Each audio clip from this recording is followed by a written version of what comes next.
tell us why your main reason why you're running for county commissioner? Well, the main reason I'm running is just to give back to the community. But I've been involved with county governments for several years, and I really want to change the attitude up there, make it to be one of how can we help you? And if we can change that attitude, that right there will end all the lawsuits that we have, because that's the biggie. We've got to end these lawsuits and the liability to the taxpayers. So that's the biggest issue and the problem that you see right now is? It is the biggest issue. The county deals with a lot of different issues. Most of them they do pretty well, but this is the one that is really costing us, and they're all intertwined. This issue affects every other issue that we would deal with because it's such a big impact on the budget. So you're mainly talking about zoning and roads and things like that? The big lawsuits right now are over roads, off-site road improvements. The Christensen case was one of those big ones, and we lost that case, and we wrote the Christensens a check for $300,000 for damages. The attorney's fees are probably going to be somewhere between $300,000 and $500,000 for his attorneys, and then we also were paying the county. The county hired outside counsel to pay attorneys, so it's over $1 million for this little 12-lot subdivision, and it never should have happened. Okay. What other kinds of things would you like to see changed, or is there anything that you're telling people door to door why they should vote for you? You know, a lot of it is, like I say, the change in attitude, the how can we help? Because it's not just the developers that are having trouble getting things done up at the county.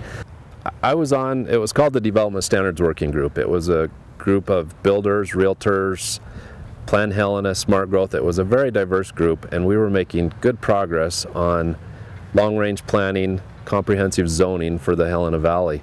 We actually had a plan in place for the urban area that is adjacent to the city, and apparently the commission decided we weren't moving fast enough, so they did top-down valley-wide zoning instead of listening to the members of that group. Every single member of that group asked the commission, give us a little more time, we're making good progress, and they ignored that input, and they went ahead and inputted zoning anyway, and they used fabricated nitrate numbers to justify a water quality emergency that was not an emergency. So we were making progress with building coalitions, and the commission threw a monkey wrench in it. Do you think county government should be something that people come to for help or come to for regulation, zoning? Well, there's a real regulatory aspect to the county government, and when a citizen comes in to try and get through that, I think the personnel up there, and we've got great people that work for the county, but I think there's a lack of leadership in pointing them in the right direction to help these citizens through the process. There was a family that tried to do just a simple family transfer a few months back, and it's allowed by state statute, and yet the county is disallowing it because this wife wants to give land to her husband, and it was just the rationale they used was it did not comport with the state statute. So do you think it's kind of a planning zoning issue or planning department? You know, we have been behind the curve on planning in Helena for several decades. We've had real reactionary planning. We need to do some long-range comprehensive planning. Look at the way we want it to grow, and I'm a firm believer in the carrot approach instead of the stick approach. And I think in recent years we've been using a stick. I think if we put out a carrot and entice the growth to where it makes the most sense, where the infrastructure is already improved, it will just make it much more streamlined and much less divisive and controversial. Well, for one, I'm going to make sure the commission follows the law. I think that is the biggest thing. We've got to follow state statute. I'm going to bring that attitude of how can we help to the citizens. And I've been on both sides of the counter. I worked my way through college working in the asbestos industry, and I both removed it and regulated it. So I was on both sides of the counter. I know what it's like to regulate. I know what it's like to be regulated. That's where my opponent doesn't have that. He's always been on the regulating side, and we need somebody who's been on the other side who understands the difficulties in getting through this process. Okay. And what have you heard from your constituents in the county when you've gone door to door? What are their big issues? You know, roads is a big issue. A lot of them are concerned about that their roads aren't getting taken care of, the taxes that they're paying. They're concerned about the lawsuits. It's been in the headlines for several years, and they're really concerned that the commission isn't following the law. They're inviting these lawsuits instead of trying to sit down and work through them and keep them out of court. Because really, when anything like this ends up in court, nobody wins. Even though the Christensens won, the taxpayers lost. The Christensens didn't want to have to go to court. They'd much rather have those 5 years of their life back and have been approved like they should have been to start with.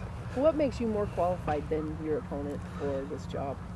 You know, I've got the education experience. I have business experience. I've run several small businesses on my own. I've owned and run them. I own rentals in town. I have a pretty broad range knowledge base and experience base that I think will be a positive asset on the commission. And the other thing is, I'm not coming in to represent a political party. I'm coming in to represent the citizens. So I will be in there giving the voice to the citizens and working with the other two commissioners to make sure we do what's right for our community. Okay. And have you ever run for office before? This is my first try. Never run for a political office before, and it's been fun. It's been a learning experience, and I don't know if I would do it again. Time will tell.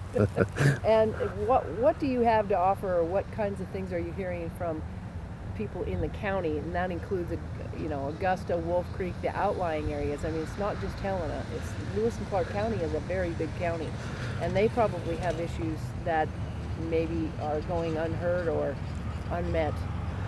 Yeah, in traveling the county, you hear a diversity of opinions because we've got a diversity of cultures, really. Augusta, Lincoln, Wolf Creek, Craig, York, they all have different issues, but the one issue that they all kind of agree with is taking care of the roads and just how the roads are taken care of, how they're funded. A lot of those smaller communities would like to kind of almost be left alone, just let them be left to their own devices and I think some of them feel like they're ignored by the county, but then when there's an issue, then they almost feel like they're not treated the way they should be. And is that good to leave them alone, or should we be regulating them?